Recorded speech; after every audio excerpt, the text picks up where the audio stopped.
Assalamualaikum dan salam sejahtera. Anak-anak sekalian, semoga kita semua dalam keadaan sehat walafiat. Dalam video kali ini, kita masih membicarakan tentang pembukaan Undang-Undang Dasar 1945.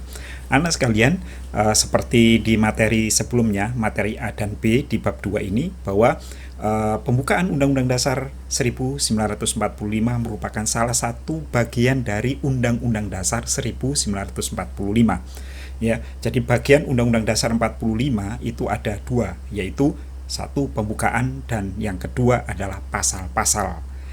Nah, anak sekalian, bicara soal pembukaan Undang-Undang Dasar 45, kita juga sudah belajar bahwa pembukaan Undang-Undang Dasar 45 itu terdiri dari 4 alinea dan juga terdiri dari 4 pokok pikiran. Ya, masih ingat kan apa saja 4 pokok pikiran yang ada di dalam pembukaan Undang-Undang Dasar 1945. Nah, sekarang kita sudah berada pada bagian yang terakhir dari bab 2 ini, yaitu bagian C. Apa itu? Sikap positif terhadap pokok pikiran dalam pembukaan Undang-Undang Dasar 1945. Anak-anak sekalian, pembukaan Undang-Undang Dasar 45 memiliki kedudukan yang sangat penting, ya, Bapak ulangi lagi, sangat penting di dalam di dalam negara kesatuan Republik Indonesia. Apa kedudukannya? Yaitu sebagai pokok kaedah negara yang fundamental. Apa itu pokok kaedah negara yang fundamental? Atau juga disebut dengan Stat Fundamental Norm, atau juga norma dasar berdirinya negara. Nah, dengan demikian, karena memiliki kedudukan yang sangat penting sebagai pokok kaedah negara yang fundamental, maka pembukaan Undang-Undang Dasar 45 itu tidak boleh diubah oleh siapapun juga, termasuk oleh MPR. Pertanyaannya sekarang, ya, seperti di materi sebelumnya, mengapa pembukaan disebut sebagai pokok kaedah negara yang fundamental? Jawabannya, sebab di dalam pembukaan Undang-Undang Dasar 45 itu mengandung hukum dasar berdirinya negara Indonesia. Jika hukum dasar, beberapa hal ini yang kemudian disebut hukum dasar itu diubah, maka berarti merobohkan negara Republik Indonesia yang berdiri pada tanggal 17 Agustus 45. Apa saja itu? Satu, cita-cita negara Republik Indonesia yang ada di alinea kedua. Yang kedua, tujuan negara Republik Indonesia ada di alinea keempat. Lalu kemudian dasar negara, yaitu ada di alinea keempat yang berupa Pancasila. Yang kemudian ada juga perintah untuk mengadakan Undang-Undang Dasar 1945, yaitu juga ada di alinea keempat. Nah, anak sekalian, kalau hal-hal penting ini dilakukan perubahan, maka sama dengan melakukan perubahan terhadap melakukan perobohan, ya, meruntuhkan negara kesatuan Republik Indonesia. Nah, ayo anak sekalian, sekarang kita akan bicara sikap positif terhadap pokok pikiran di dalam pembukaan. Ini adalah dalam rangka untuk mempertahankan pembukaan Undang-Undang Dasar 45. Jangan sampai pembukaan ini luntur, terutama nilai-nilainya sampai luntur ditelan oleh zaman. Nah, kita harus terus berpikiran positif, bersikap positif terhadap pokok pikiran. Itu adalah salah satu upaya untuk mempertahankan pembukaan Undang-Undang Dasar 1945. Ayo kita mulai pembahasannya. Oke, anak sekalian, sekarang kita belajar tentang sikap positif terhadap pokok pikiran dalam pembukaan Undang-Undang Dasar 1945 dalam kehidupan berbangsa dan bernegara.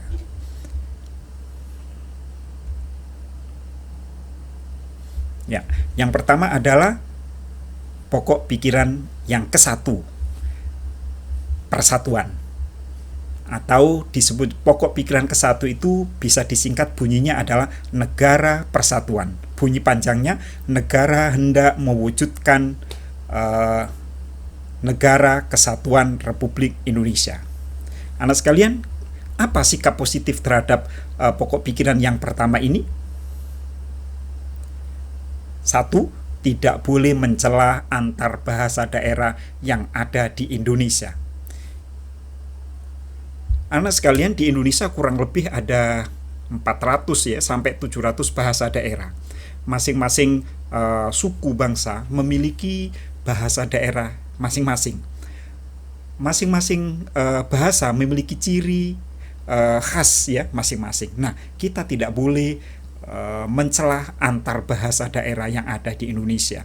Semuanya indah, semuanya bagus, semuanya hebat.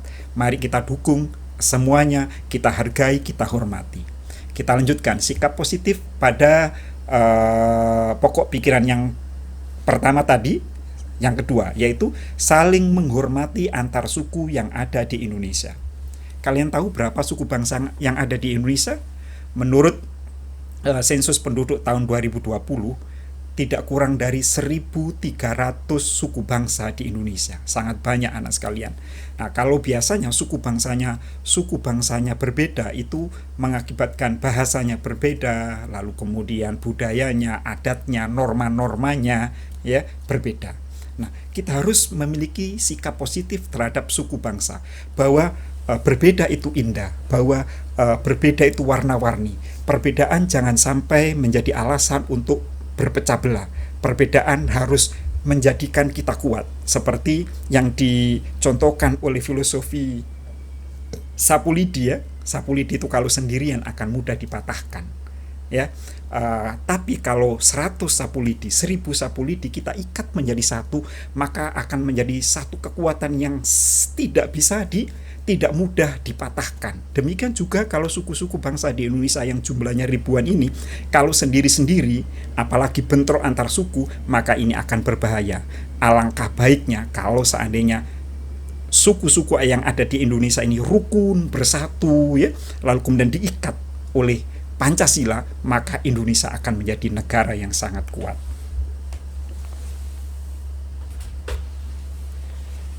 Oke, kita lanjutkan anak sekalian. Sikap positif yang selanjutnya, saling menghargai antar perbedaan ras dan menghindari pertikaian. Ya, anak sekalian, di Indonesia itu ada berbagai macam ras ya. Ras itu perbedaan bentuk tubuh ya, badan. Ada yang rambutnya keriting, kulitnya hitam, matanya sipit, kulitnya kuning, ada yang berkulit hitam, berkulit sawo matang ya.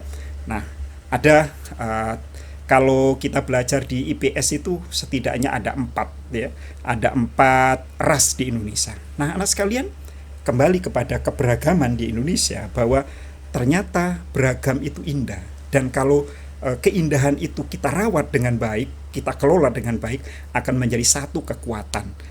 Seperti kalian di kelas ya, teman-temanmu itu ada ras yang macam-macam, ada suku yang macam-macam, ada agama yang macam-macam, tapi kalian rukun, kalian menjadi kuat.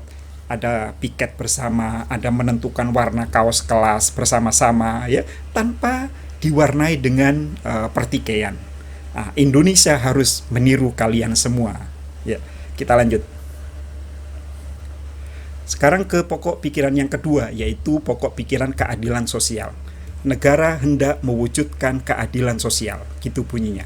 Atau disebut dengan pokok pikiran kedua itu adalah negara keadilan sosial. Bagaimana sikap kita terhadap pokok pikiran yang kedua ini? Yuk kita lihat. Sikap positif yang pertama adalah tidak membeda-bedakan suku, bahasa, antar bangsa, dan negara. Anak sekalian, keadilan sosial jiwanya sama dengan sila kelima ya, keadilan sosial bagi seluruh rakyat Indonesia, bahwa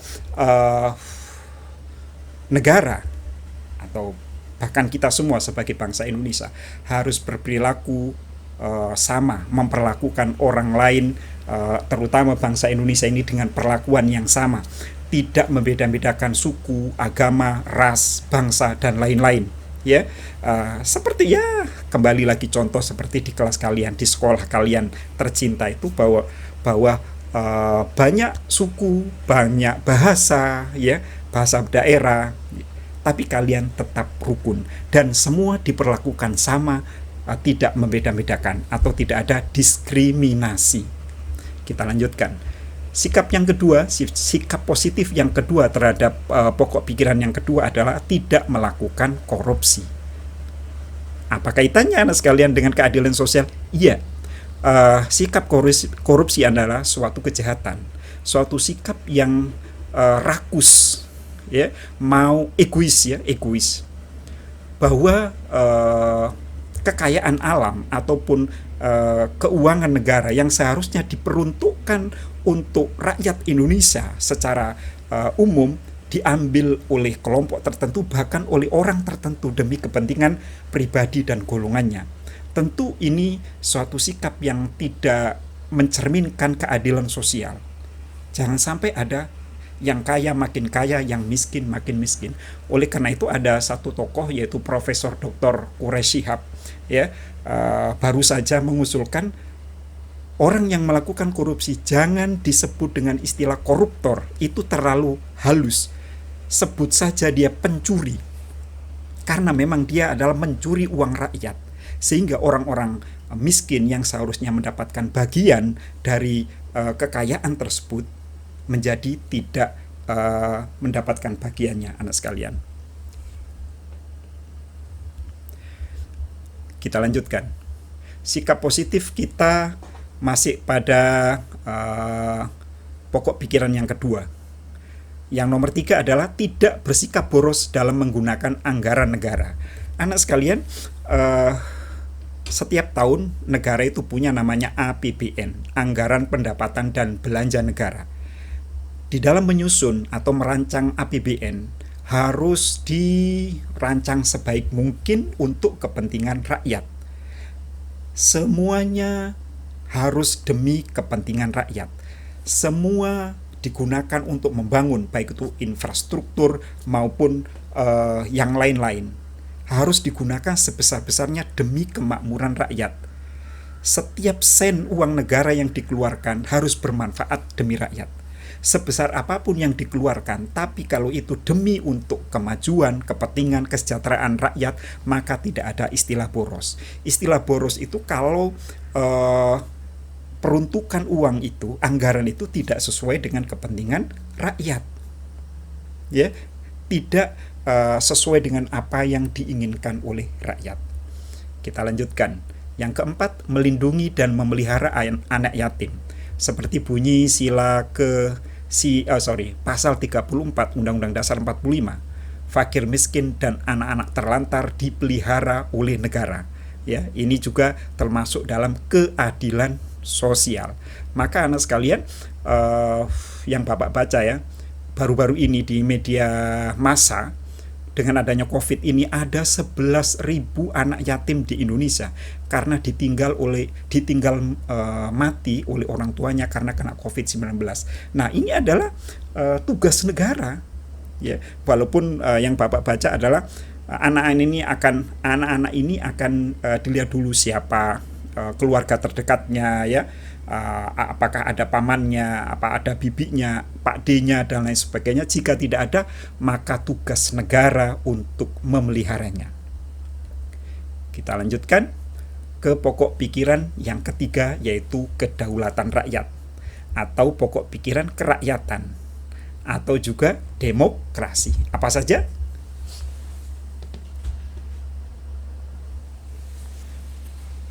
Yuk kita lanjutkan. 1. Sikap positif kita terhadap pokok pikiran kedaulatan rakyat adalah 1. Mengikut serta menyukseskan pemilihan umum.